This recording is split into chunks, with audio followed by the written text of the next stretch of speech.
Hi, my name is Pat Keene, and I'm with my brother Mark Keene. And in front of us, we have one of our brand new sluice box designs. This is a custom-made box, which is 36 inches wide by 16 foot long. And we built this for Vern Atkinson. This is kind of a collaboration between me, Mark, and Vern, and putting a lot of different ideas and concepts to try to build a real efficient sluice box. You know, most of the gold up in Nome is very fine, and what we tried to concentrate on is by running different types of woven mesh wire, but not a lot of big riffles in it, and it's got a lot of miner's moss in there. It's got a lot of carpet. It's got miracle mat in here. It kind of incorporates all the different things, but you know, not just the Hungarian riffles. In fact, what's interesting, this is our nugget trap right in the center of the box. But you know what, when we work on this stuff, you know, we do our silly little hand drawings of our conceptual drawings. And then once we talk about it, once I went back and forth with Vern on it, we start building kind of a flow chart showing what each section is, how we're gonna do it, how it's gonna bolt together. But in a box this big, we also had to make it so one guy could actually pull the different sections out and clean it up. But this is an awesome box. I'm really excited to see how it's gonna run. I've been working together with our crew to get this thing done. It kind of utilized, I don't know, 3 or 4 different types of expanded metal, riffles, miracle mat, expanded metal, different types of stuff, different weights of the metal, different sizes and heights, and kind of has a little bit of everything in there. Yeah, what's interesting about this box is we use a big variety of the heavy woven wire. And see, not everybody understands how well this stuff works. But interesting enough, see, this is, what size is that, Pat? 1/2 inch? Now that's actually, yeah. That's okay, that's a 1/2 inch. So we found that when you elevate like a 1/2 inch piece of woven wire over a riffle, and you have probably an inch and a quarter distance above it, that the 1/2 inch will slow the water down below it by about maybe 15 to 20%. And then over here, you can see we've switched to a little different size woven wire, okay? And this is what is it, a 3/8? This is a 3/8. Okay, and 3/8 will slow that water down maybe 30 to 40%. And then up here is your 1/4 inch. Yeah, we're actually running a 1/4 inch, and the 1/4 inch will slow it like 50 to 60%, because, you know, when you have gold, you know, when you have a big dredge this large, you have a lot of fast water going through. That water's traveling at, let's say, 10, 11 feet per second. It has to go fast like that in order to carry the big rocks out. Yeah. But when you drop your woven wire, you have 3 aspects of recovery. Okay, number one, especially this 1/4 inch, drops your water speed from, let's say, 11 feet per second down to about 4 or 5 feet per second. You can catch really good fine gold at those low speeds. Absolutely. And this is kind of a design as a 3-stage box, where you have your first primary section. Pat, let me make one more point real quick. But you have 3 aspects of recovery. You have the water speed drops everything down. You have the woven wire is elevated above the riffle, like let's say an inch and an eighth, okay? And what that does, so when a big rock rolls across the riffle, it doesn't affect the eddy or the action of the riffle below it. Yeah, the riffles are kind of protected. Yeah, they're protected. So as the rock's rolling down the box, it doesn't boil around the rock, creating gold to migrate down. Exactly. So you notice all this box is pretty much expanded metal except for one nugget trap. Well, let me finish my 3rd point, Pat. I don't mean to jump in, but I just want to get these 3 points across. So number 1, we have the lower water speed. Number 2, we have the protection of the riffle, being that the woven wire is above the riffle, so that the natural action of the riffle can stay at its optimum level at the lower speed. But the 3rd one is the coarse texture of this woven wire. When and we use a big diameter wire. Nobody does this, but with a big diameter wire, it lasts. Well, it lasts, but it also creates the effect of the material diving down in there really well. It acts like a riffle rather itself. than a punch plate, where the punch plate will more or less keep the material dancing on top of it, not getting full classification. Okay. Also, another thing that we have is we have a couple of rubber flaps. Our it's set up for an 8-inch flare. Then when Vern's ready for a 10-inch, you can just cut the opening up a little larger. Come around this side, Mark. Okay, I just show him the back here, Pat. I know, but come over here. Yeah, see the rubber flap, it does a lot of different You can things. see the hole right there for the flare. Yep, I can get And that it's in real there. simple to change it out when he wants to go to a 10. Just change out that back part or actually just cut it out. Just one of cut the it two. out larger. Oh, that's actually kind of cool. Okay, so But anyways, back to the rubber flap. I just want to explain it. The rubber flap has several things, but probably one of the main aspects of it. breaks the surface tension of the water. It kind of force feeds the material through the woven mesh. It kind of lays that turbulent flow to more of a laminar flow Makes the flow much smoother. where it kind of drops down. Now this secondary flap, this is made right here where it can be fit anywhere in the box. Yeah, wherever you have some So turbulence. wherever you get an uplift of the flow and you need to knock it back down again, you'll be able to change this flap here in multiple different positions depending on wherever you need it in the box. You want to show them what's underneath Now, here? in this box, yeah, I will. In this box, it also has a double sluice in it. So it's actually almost like a 3-stage, but in a sense, it's really only a double stage. I see one thing I need to change right now is I got to cut this miner's moss back to the first riffle so it doesn't. Oh, is it going to flap forward? yeah. I get it. This- Okay. Whoa. It's okay. I'm just going to set that here. I almost took out my chin. That was fun. Now, if you look underneath here, Okay, let me shoot down here. I gotta. I'll have Vern probably trim this, or Yeah. I'll trim it before we pack it. Absolutely. But you have a little. Well, we better ramp trim it right because, here. because he's going to throw it, Mark, stick in the we'll water. do that when we take it apart. Okay. Let's just work on this. It's actually going to be. How far is the riffle start back in there? It's going to be about 12 to 14 inches of a slick plate from the ramp going down. That's going to help generate some velocity, so it can get some speed as it goes down to the first riffle. But you got a tremendous amount of flow. So everything that comes in that starts separating it down, which is all your 1/4 inch and minus, goes to underneath. Yeah, by the way, I had some customers who thought they would outsmart us, and they actually lined this with riffles and that. It didn't work. It didn't work, exactly. It And caused what it does is it kills the velocity. Yes. Where you end up getting a buildup of black sand and Yep. material there.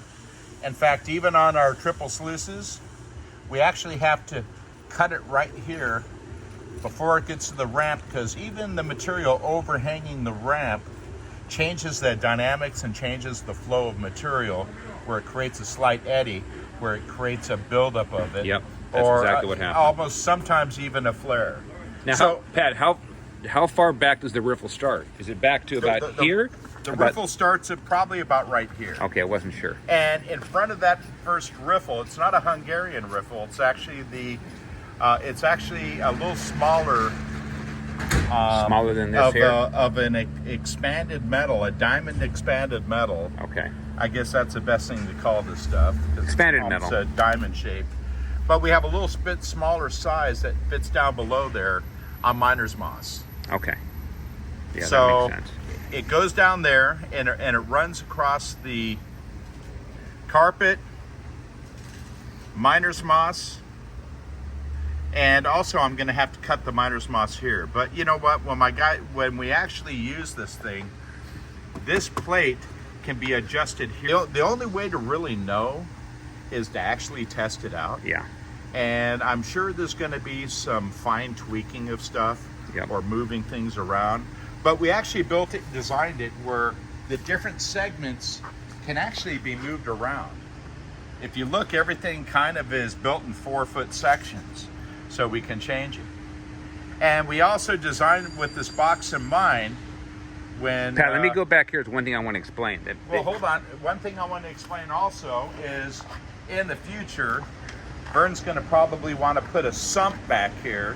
Yep. And have a secondary sluice system where it's going to capture all just the sand and run it to 2 side boxes. But you know, he may not need it with this I box. really don't think it's necessary, because this box is built and designed for fine gold. It's built for Nome. It's built for Nome. It's a different kind of riffle. Everything's a little different. And most of the gold is small, but you still have a nugget trap. You notice there's not too aggressive of a riffle up here. But any gold nuggets that won't fit through the classifier, that make it over this section, And they won't get beyond this. it will get caught guaranteed. Absolutely.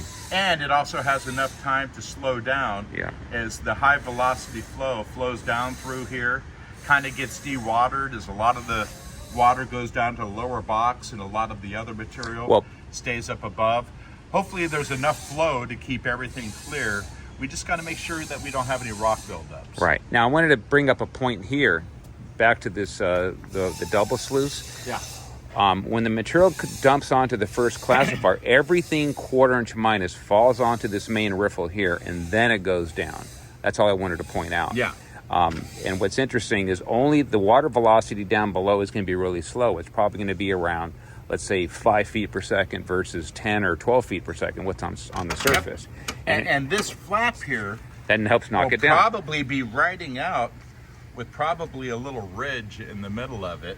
And that secondary flap, it might be ideal to run that flap here, or it's made where you can actually bolt to the box. So if he finds out that he needs to have it right here, all he has to do is drill 2 holes, and this bracket that's attached to the secondary flap, Yeah, but you know what, Pat? can actually be mounted Do you think you or I would do that? I'd just probably put it in wherever it needs and be able to pull it out so it's out of your way during a cleanup. You know what? That's why we have to experiment. Right. And you know what? Another thing about the things that Keen Engineering builds is we listen to everyone. We don't think we know too much, but we really pride ourselves from listening to people's ideas and thoughts, and we're not afraid to make changes on all of it. No, we're not. Where a lot of people, they're stuck on their ways. They think it works the best.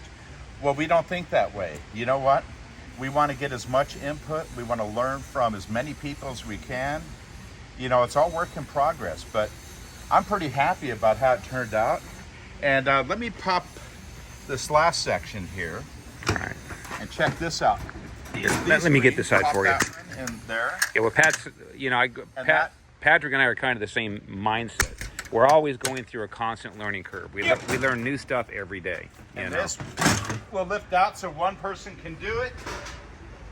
Is this all this? Oh, you know what? Okay, I didn't realize. This is cool, Pat. See, this is a smaller screen here. This is a lower pound rating than this one than you have here. This is actually a bigger, heavier one than we have down here.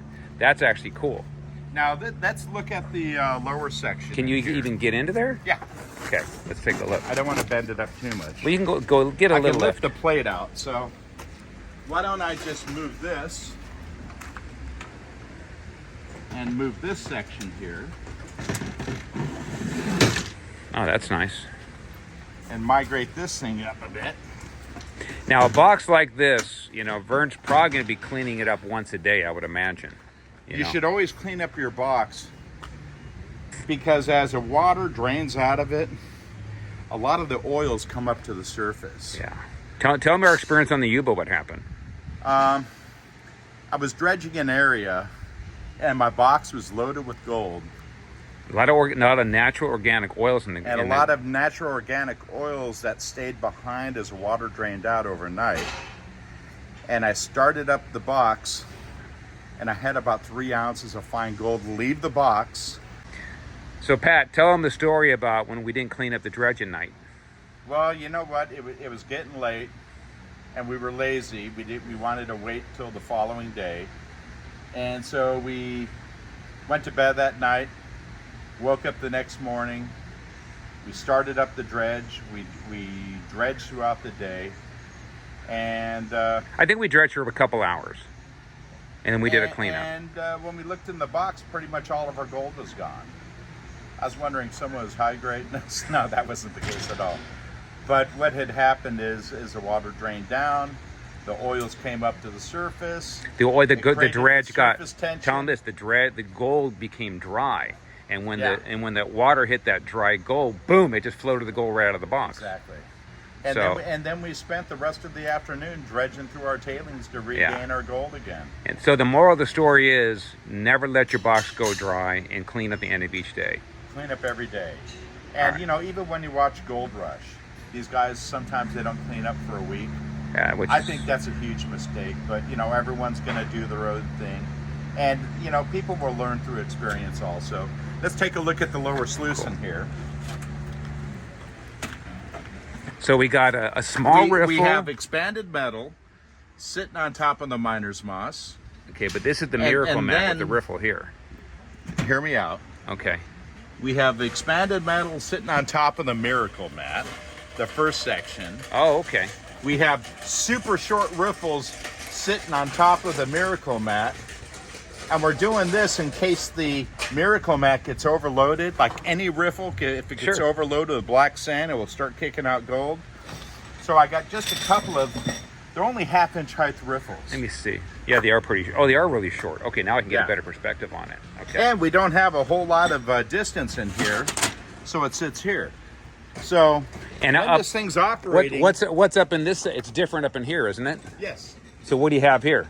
I have expanded metal on top of the This, miracle this mat. size here? Yes, Okay. And you got miracle mat on top. and I have miner's moss up at the front where I have a greater Okay. amount of velocity. So I That will think, hopefully scalp some of the black sand off. yeah, because I mean, But everything's made also where it can be changed around and manipulated. right. What me and Pat have been learning a lot lately is that we're doing a lot of changes in our riffle. You know, there's a lot of companies and other people out there run the same riffle the whole thing. Yeah. We constantly will go from Hungarian to expanded metal Break to up the flow, change yeah, the and flow. change up the flows. And then see what's interesting. You might find one riffle will do really good on that super fine flaky gold. One will do better on that fine flower gold, and then you have some that do a fairly good job on everything. So both Pat and I, we both believe in a lot of change-ups makes a big difference in fine gold recovery. Yep. So pretty cool, Pat. You know, this was kind of Pat's project, not my project. And Well, you had some input. in yeah, it. but I think this thing looks just bad to the bone, dude. This thing's Oh, gonna it kick is. ass. I'm you know? excited about it. I'm excited to see it work. Yeah, and it's gonna take. He's gonna Vern probably. Vern had a lot of input in it. He did. You know what? Actually, Vern probably really did the majority of the designing. We just kind of cleaned up his, didn't we? I think I did. Then he gave me his input. Okay. But Vern knows what he's doing. He's been doing it for long enough, running the big. He's made dredges. enough mistakes, like we have. You know what? You learn from your mistakes.